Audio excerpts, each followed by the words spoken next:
دا خو د راوي کمره ده کنه؟ راوي ورسته شه. یس زه ستا لپاره څه مدد کولی شم؟ نتینګ زه بس هسې تا سره ملاوېدو دپاره راغلی یم. ته را څومره قابل یې. هغه خو زه یم. دا خبر راته وکړه چې دومره مشکل سوال تا په یو شپه کې څنګه حل کړو؟ دا اوږده کهاني ده، بعد کې به درته ووایم. صحیح ده.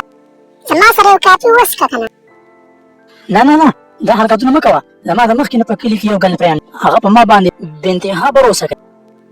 یا روي صرف د کافي دپاره تا ته ما ویلي از ا فرینډ صرف ملګري ده. نه په زندګۍ کې اصول ډېر ضروري دي. بیا چې کوم د کافي بیا لنچ وي او بیا د هغې نه پس یې څه وي ټولو ته پته ده. هلکه ته خو پټ رستم یې. نه موږ صرف دوستان یو. چلو صحیح ده. سبا به ګورو. دوست تا جوړ کړم لیکن بیل به هم ته ګوډه ډکې. صحیح ده. او ته د الله تعالی شکر ادا کړه چې تا سره د راوي غوندې د محنتي او د انټیلیجنټ کامره شیر شوې ده. د ده نه سبق حاصل کړه، لږ غوندې محنت وکړه، کم از کم پاس خو چې شي که نه. هغه خو ده. بای راوي سی یو. د جینۍ د پته نشته چې اصل قابل څوک دی. دا راوي نه دی بلکې دا مهیش بابو دی.